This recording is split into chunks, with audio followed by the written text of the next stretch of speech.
You're listening to the Good Food CFO podcast. I'm your host, Sarah Delavan, and with us, as always, is our producer, Chelsea Steer. Hey, Chelsea. Hey, Sarah. Today we're doing something a little different. We are. We're going to do a replay of a previous episode, one that aired back in season 8.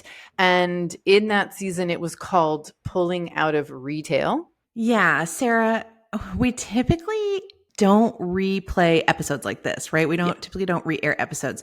So I want to talk about what it was about this conversation that made you want to revisit it. Yeah.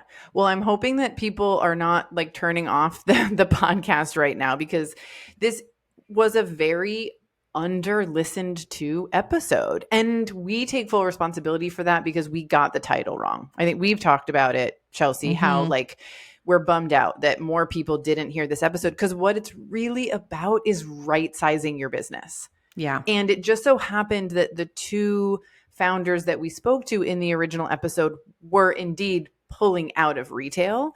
And so that's what felt like the right kind of title. But I wanted to re-air this episode to get more ears on it. I think people need to listen and hear this episode and need to think about right sizing. You know, we've been doing a lot of talking on social media lately about, you know, VC funding and angel funding, and there's so much focus on this quote unquote achievement of getting funding. And the reality is that funded businesses, however you go about it, are no more successful than unfunded businesses. 75% is the most recent stat that I've heard of funded businesses, whether it's VC, angel, or otherwise, fail. And what that made me think as soon as I heard that stat was funding is not a financial strategy. Yeah. And what you truly need to be successful is a good financial strategy, the one that is right for your business. And that idea, coupled with this, you know, message that we get all of the time in traditional media that you got to go big, you got to grow fast, right? It's like, whoa, whoa, whoa. What you need and what we've proven, right, that helps make businesses successful is understanding your margins, understanding what channels and how you grow are going to help you be the most successful, the most profitable, have the most positive cash flow. It's not to say that you never need outside funding. It's not to say that you never go for venture or you never, you know, work with angels, but at the core, you've got to have a financial strategy that works for you. And right sizing is something that I have done with countless number of founders and businesses up to this point. And I know that it's going to be the case for a lot of other founders as well listening. So, long answer to your very simple question of why are we re-airing this? It's because people need to hear about it. Yeah. And I remember in the episode too that we're re-airing today, at the end, you know, when you talk about financial strategy, I think I even asked you, like, if someone is thinking about right sizing their business, like what can they do or how can they go about that? And you mentioned a couple of our tools. I believe it was the perfect pricing calculator, the profit assessment, and the annual planning and forecasting. And what I think is so interesting is that those are the 3 tools that you named. And those are the 3 tools that basically this software, the Good Food CFO software, is replacing. Yeah. Something else I recently shared, I think in a conversation, was that, or maybe on social, was that this software has been in my mind for over 7 years. Yeah. And there have been drafts and iterations of it. And what is so fascinating to me is getting glimpses as I go back into the records and as I was working on creating it and seeing that it's the same foundation. Like, these tools are core to creating a financial strategy. And so when I was listening back to this episode, just as a refresher, because we're going to do a company update, a business update on the 2 founders and businesses that are a part of this conversation at the end of the episode, I wanted to refresh my memory of like, what did we talk about? What did we say? What was in this episode? And at the end, I heard those 3 tools and I said, how much do I love it? That those are the 3 core tools that are in our software. It's for a reason. Yeah. Right? It's so founders have tools at their disposal that are easy to use, that are easy to understand their margins and pricing, to understand how their business is performing today and how they can improve their financial outcomes, and then to create a financial strategy that will indeed help them to implement those changes, right? And to actually improve their financial outcomes. So yeah, I actually got quite excited and was like, wow, I'm proud in this moment that we've put these core tools together for people, and that I'm realizing it as we're re-airing this really important episode. Yeah. Well, I think we should get into the episode itself. And then, like you said, at the end, we're going to be back and you're going to be giving us a little update on the two businesses that you talked to in the episode and where they are today. So Yes. make sure if you're listening that you stick around for that. And we'll see you at the end of the episode. Let's get to it. Hey there, it's Sarah. If you're enjoying the podcast, I want to invite you to become a Baba Yacht member. It stands for Building a Business on Your Own Terms. And your membership directly supports the continued production of this podcast and helps us reach our goal of supporting 1 million food founders. As a member, you'll get access to our live coaching events, have your brand featured right here on the podcast, be the first to test our new tools, and receive a 10% discount on all of our tools and services when you choose an annual plan. Join fellow successful founders at thegoodfoodcfo.com/Baba Yacht. That's spelled BABOYOT. Together, we're changing the way that food business is done. Now, back to the show. This past August, we had a really wonderful panel discussion surrounding the true cost of food. You can listen to that full episode. It's episode 75. And it was such a great, lively, extensive conversation that we actually couldn't publish the entire thing as an episode. And we created 2 bonus clips available inside of our Plus membership with additional content. And one of the clips is called Retail and the True Cost of Food. And in that clip, Vincent Fanazzo, the founder of Riverwards Produce, says, you either play the game or you make your own. And he's talking about playing the game of big retail. And as the conversation went on, I asked the question, can a business reel it in and make the math work? And what I was talking about there is if you choose to not play the game of big retail, you choose to pull out, can you make the numbers work? Can you have a financially viable and successful food business? And since that conversation, I have worked with a few brands that have right-sized their businesses by either pulling out of retail, contracting from national to regional or regional to local brands, or removing a business line completely. And these are all changes that resulted in them being more profitable and having more cash flow in their business. And I want to talk about that today because for all of the founders who are making these changes, there are many other founders who aren't. And through conversation with founders, I have come to understand that the reason they aren't making these changes is because of the fear of failure. That making your business, quote, smaller is a failure as a business owner. And one founder actually said it feels like going backwards. Yeah, I understand that way of thinking. And it's something that we hope to change right here. Traditional business media celebrates big revenue, celebrates new accounts, celebrates growth and scale. Cutting revenue in the short term, letting go of accounts, and scaling back are the exact opposite of what is celebrated. Yeah. So, of course, it feels bad and like you're moving in the wrong direction. Yeah.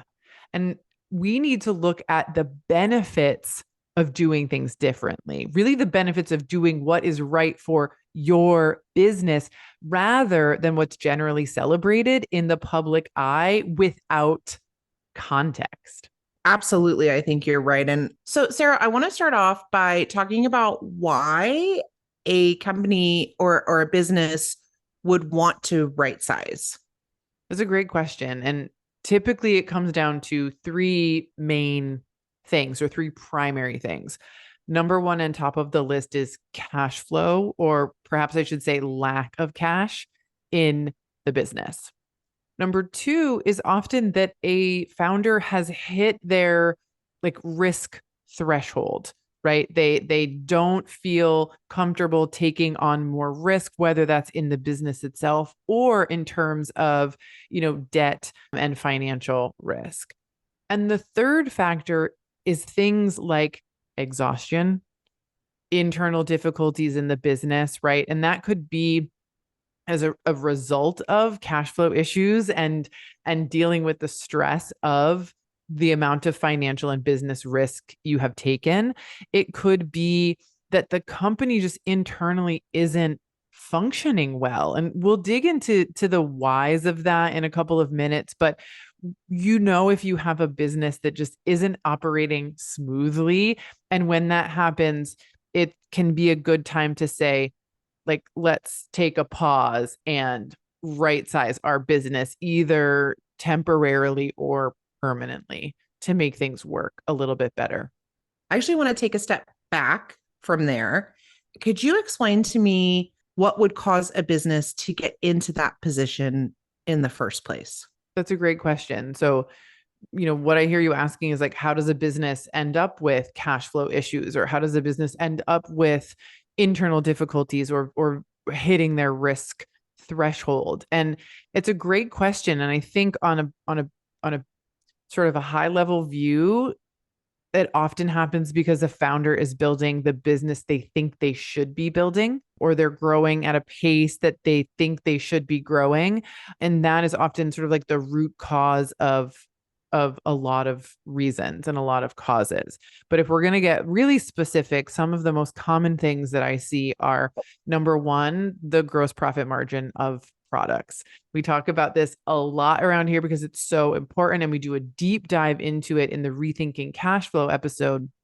But if you are selling a product that has a profit margin below 50%, it means that additional funds from somewhere else, either your business savings or a line of credit or debt of some kind outside of the business, is needed to fund the continuation, not the growth, but just the continuation and maintenance of those sales channels or those customers. So we most often see this in distribution, and in wholesale direct relationships, but it can happen in all sorts of businesses. The other thing that plays a part, particularly in retail and distribution, is trade spend. Trade spend is such a high cost of doing business, and a lot of founders either don't know what they're getting into when they're signing agreements because they don't know what questions to ask, or they think they understand what they're agreeing to, but they don't have a full understanding. You might also be taking advantage of an amazing opportunity like opening a national retailer. And that's going to cost you $250,000 in some cases, just in, slotting fees alone. That's not accounting for any new distribution centers you might have to open. It's not accounting for any promotions that you may need to run. And you might enter into trade spend fully informed, but the results of that financial impact on your business may be unexpected and may cause cash flow issues and stress, just generally or related to debt, right? We also know that a lot of people use brokers and merchandisers, and these are valuable participants in the landscape of retail and distribution, but sometimes we onboard these supportive people and they detract from the profit margin of a particular, retail partner. And we may not realize that, right? What the expense is and how it's affecting our overall gross profit margin. So a lot of these come back to margin, as you can tell. The last thing I'll mention, and we've seen this a couple of times, we've talked about it, I think, a couple of times here on the show, is that brands get introduced into a new retailer. It's very exciting. They pay the slotting fees or they provide the free fills, and the sell through rate at those stores is not high enough for the store to keep them on the shelf, and they'll be discontinued within 6 months. I mean, we're starting to hear rumbles with inside the industry that that's simply just the model of certain retailers, that they'll onboard new brands, earn a bit of money in terms of those fees, and get them off the shelf relatively quickly. I mean, again, that's rumblings in the industry. It's not for sure information, but we also have seen for sure that when you're launching into a new retailer, there's a lot that's out of your control. You can't force your distributor to deliver to every store that you've just onboarded with. You can't always ensure that your product is on shelf and available when and where it's supposed to be. And so there are things that are out of your control that will have an impact on your cash flow and on your stress level, and on how you're feeling about running your business. And all of those things, you know, roll up to cash flow issues, risk tolerance issues, and potentially those stress and sort of internal difficulties. So these are some of the reasons a brand might right size by contracting from a nationally distributed brand to a regional brand, or from a regional brand to a local brand. And I had a chance to speak with the founder of Vermont Tortilla about this very topic and some of the reasons that they right sized from a national brand to a regional brand. So, April, Vermont Tortilla is a regional tortilla brand. Have you always had being a regional business as your vision and your goal, or did you have different aspirations at one point? So we started as a regional brand, and then we started to attend various trade shows like Expo East, Fancy Food Show, and everyone that we met with at the shows, the brokers and all the salespeople, would say things like, "You need to get into this store, you need to get into this store." And before I knew it, we were trying to get into stores all over the place. So not just in our region, but outside of our region. So we started to go for some of these larger accounts without even really realizing what we were getting ourselves into financially. Right. Was it observations over time? Was it something in particular that happened that after you started to grow into these various locations that made you more of a national brand, that you decided to, I'll call it, contract back to a regional brand?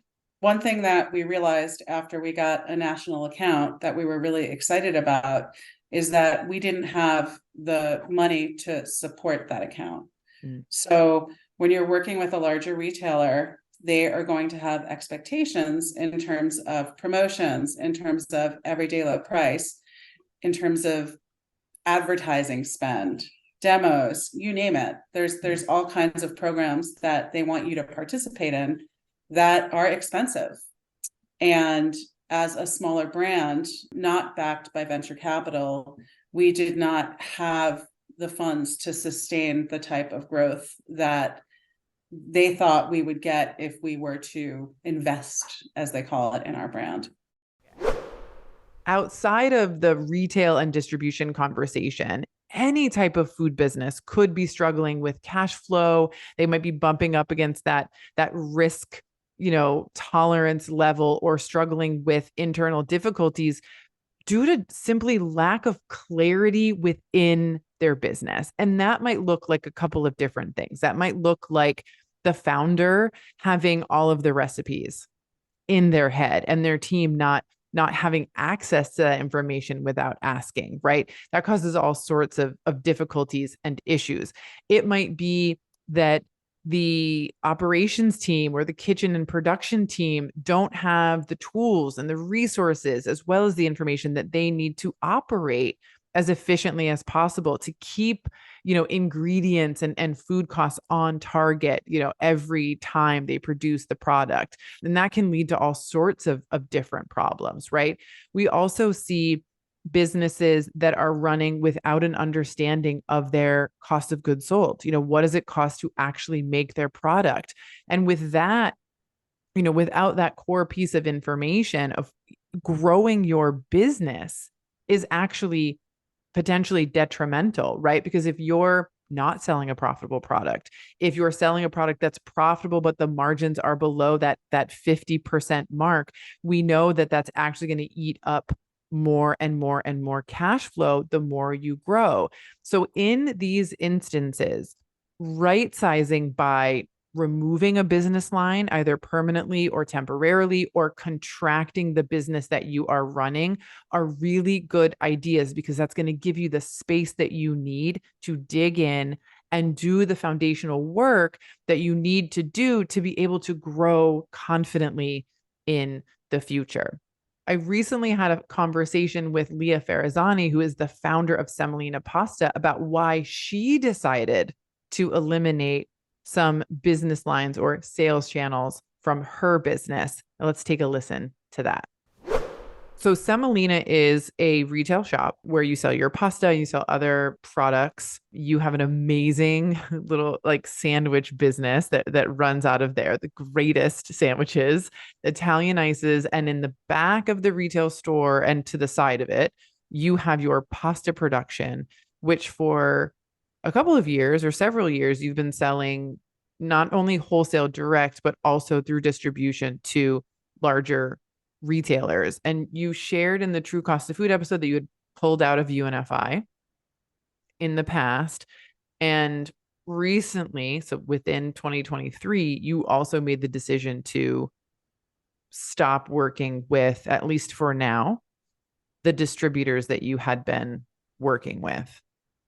Can you talk a little bit about like what was happening and why you made that decision?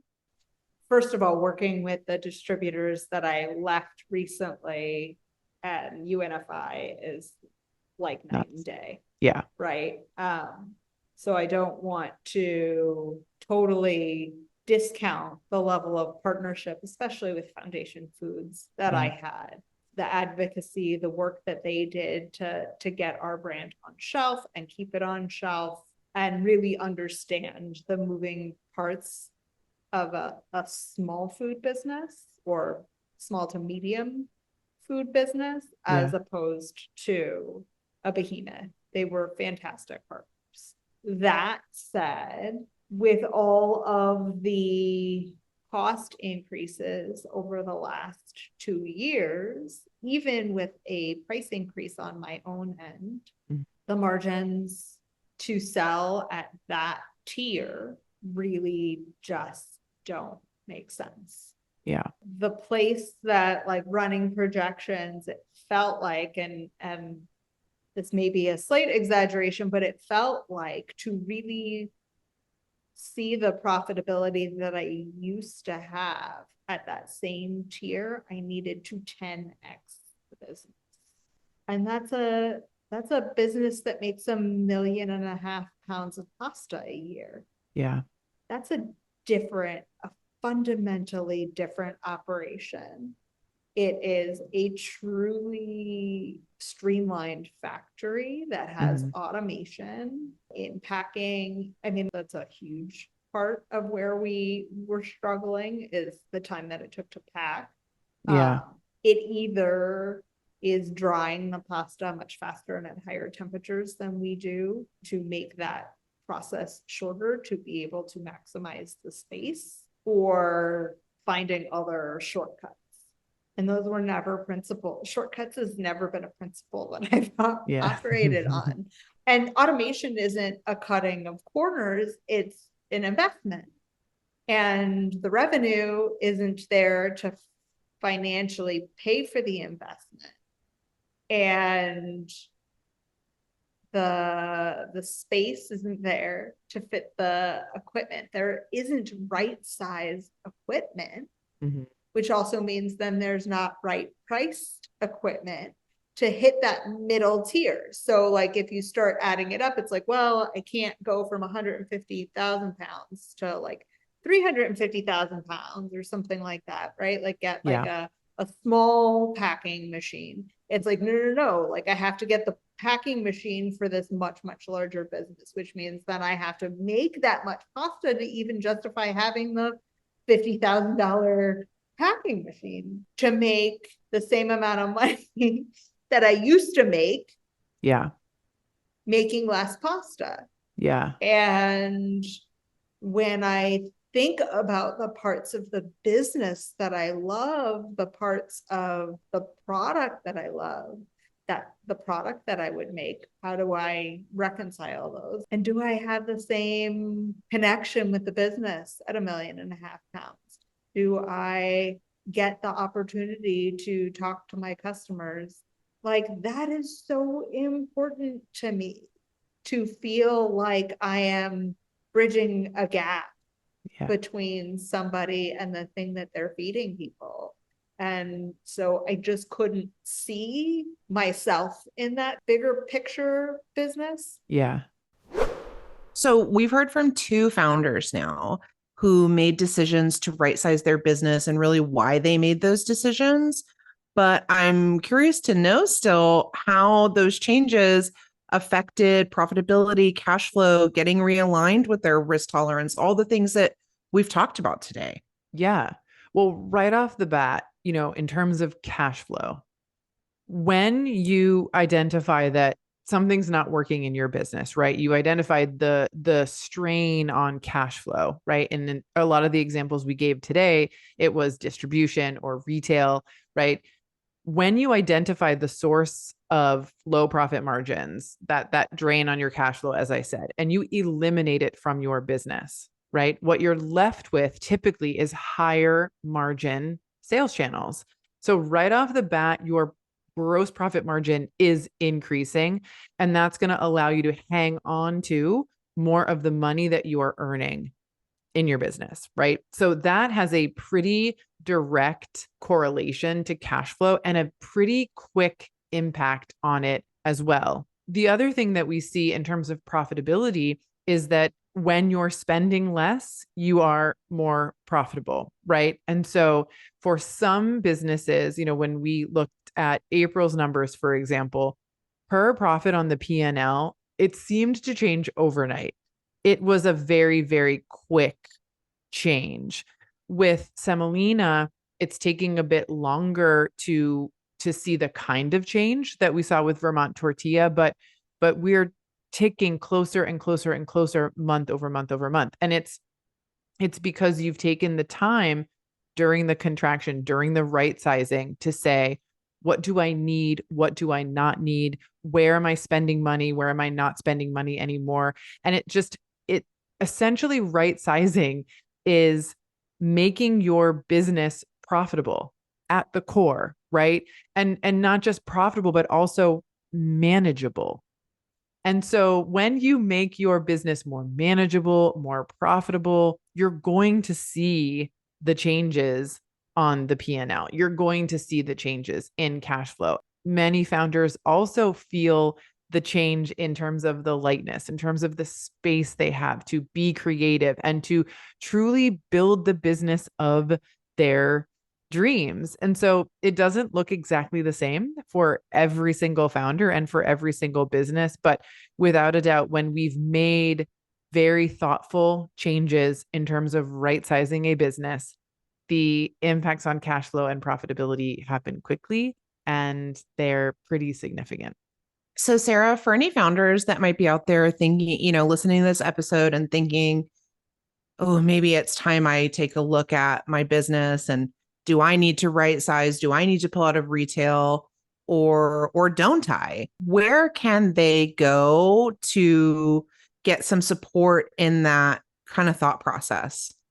Well, I'm going to point them in 3 different places depending on where they're at in their business. So if you're a founder who's listening and you don't know the cost to produce your product, or you don't know the profit margins of each of your product in each of the sales channels that you sell through, I highly recommend that you take a little bit of time and work through our perfect pricing calculator, because that's really going to show you very clearly what your margins are. And if they're not, above that 50%, we provide some recommended targets for each type of sales channel. If you're not hitting those, then you can start to make some decisions from there, right? So that would be step 1. If you've done that work, you've got profitable products, the next thing I would recommend that founders do is to complete a profit assessment. This is a tool that we use with all of our clients every single month. But when you do it for the first time and you do a full 12-month assessment, you really get a big picture view of how your business is performing financially. And the coolest thing about the profit assessment is that it comes with a decision tree. So you can walk through the numbers with me inside the course and then use the decision tree to identify where do I need to focus time and attention in my business to change the financial outcomes. Here is where you may get some inclination on whether or not you need to right size your business. And if signs are pointing to yes, the third step that I would direct people to would be to complete a financial forecast. It doesn't have to be complicated. It can be a simple model, but this is where you're going to do the work of looking at what your business looks like financially if you were to, pull back from national distribution to a regional distribution, or from regional to local. It might, it's going to help you identify, if I pull out of wholesale altogether and I become a D2C brand, what does that mean for my business? And that's so important, Chelsea, because we don't want you making sudden and drastic changes to your business without a firm understanding of the financial implications to that, right? If you were to downsize to D2C, in 1 week's time, you might have shrunk your revenue to the point where you can't cover your bills, right? You might need to make team changes that also need to be downsized. So the point here is that I want you to go into any right sizing and any decision making around right sizing fully informed, and also with the ability to create a plan of how are we going to roll this out. No one that we talked to today within this episode made these decisions overnight, nor did they implement the changes overnight. They were planned, they were thought out, and they got, kind of rolled out over a few weeks time. And I think that that's really important to note. I love those tools, Sarah. I think that, just like you said, they do give you a big picture view of your business. And for anyone who might be working through those tools and needs some additional support, I think I would also say our office hours, the weekly CFO office hours, are a great place for founders to come, and not just to get support in using maybe those tools, but to bounce their thoughts off of other founders in a small group setting and be able to develop the plan, like you said, with the support of people in the industry. Yeah, I think that's a great additional piece of advice or tip for founders as well. Our office hours run for 4 weeks at a time. And so in that 4 weeks, you can enter with information and leave with a really solid plan. So I love that you added that to the list of resources. Well, Sarah, after listening back to the episode, I can definitely see the value in resharing it and the value that it can bring to founders in understanding where they're at in their business and where they want to be, right? Mm-hmm. Yeah. I think one interesting thing in listening back to it is like, what are the signs that right sizing might be right for you? Mm-hmm. And I think that's such an important thing to think about, especially as we're heading into what is often the busiest time of the year for people. And on the other side of it is going to be annual planning and thinking about what do we want our 2026 to be like, right? I think it's a great time to think about this and to kind of recognize, how am I feeling, in my business, and might right sizing be right for me? Yeah, I think it was just another reminder in the importance of, as you say, having a financial strategy, right? As a founder of a food business in this industry, especially. Yeah. Now, I remember you teasing at the top that you're going to have some current updates on Vermont tortilla and semolina artisanal pasta. Yeah, I think that, if you're going to re-air an episode, there's got to be some new information, right? And so we talked to April from Vermont Tortilla and we talked to Leah from Semolina Pasta. And I wanted to give our listeners an update on both of these businesses after their right sizing. So first up is Vermont Tortilla. April and her partner Azur have actually sold the business to another local company, and the reasons and all the details of why they decided to sell is their story to tell. But I do know that after 10 years they were ready to move on, ready for another adventure, ready to focus on something new. And so they were actively looking for a buyer. They found a great one, and I am so happy that their recipe and their tortillas still live on and they get to move on to new things that are exciting them. Semolina Pasta is now Farazani's. That's Leah's last name. And, in the episode, you heard her talking about, she didn't want to be a pasta company that made like millions of pounds of pasta a year. That was like a nameless, faceless kind of business.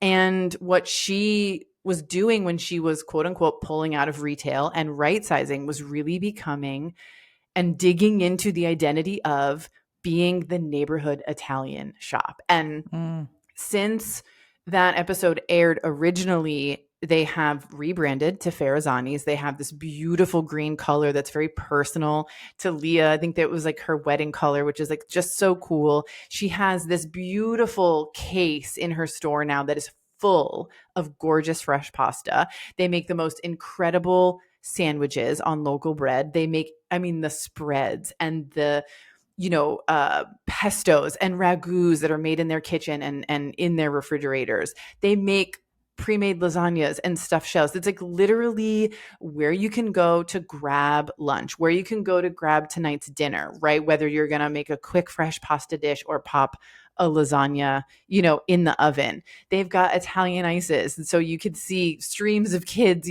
going in and out the door in the summertime, with this Italian ice. And it's like, it's so beautiful to see because not only did things change financially for them, and in the episode we talk about how it took a little bit more time for Farazani's to see that change, but when you look back now after the store rebrand and after she like fully completed the transition, right? Those few transitional months, it's like a whole new business, both in what it looks like and what it's called, but also on paper as well, which is really, really exciting. And with that, I think we also have to share the part of the story for her, which is her business was pretty dramatically affected by the fires in California in January of 2025. She's been amazingly resilient and so supportive of her community, feeding people, like as soon as she was able to, get back in her shop and start to feed people. And like so many other businesses, because the finances are flowing in a better direction and because you love what you do more than ever before, it doesn't mean it's easy every single day. And a lot of the things that are hard are out of her control, which makes it, it's tough, but that's life, right? As a business owner, we don't have control of everything. But as I see her numbers and from my perspective, there's just so much possibility and opportunity that is a direct result of going through the right sizing process. So I'm excited that I get to, stay in touch with Leah, that I get to have sandwiches and pasta from Farazani's, Yes. and that things are going, well for her. And I'm excited to see, what is to come in the future for her business. Yeah. That's amazing. Thank you so much for sharing those updates with us on Vermont Tortilla and Leah over at Farazani's now. I love that, the name change. It was really good to kind of listen to this episode again and to hear, what a true financial strategy and the work that you can do in right sizing your business, the impact that can have, right? And I think if you're listening and you would like to dig into that kind of work, I just want to remind you again that all of those foundational tools that we talk about in the episode are a part of the Good Food CFO software that is going to be available very soon. So if you're interested, make sure you get on the wait list, which you can do at thegoodfoodcfo.com/waitlist. We also will have the link for that in the show notes. Looking for more content like this? Subscribe to our YouTube channel. You'll see weekly podcast episodes as well as other content related to the show. Just visit youtube.com/@thegoodfoodcfo. Thank you for joining us here today. If you enjoyed this episode or found it helpful or inspiring in any way, please share it with your founder friends on social and rate and review the podcast wherever you listen. It's the #1 way to help good food founders find the show. We'll be back with a brand new episode in 2 weeks.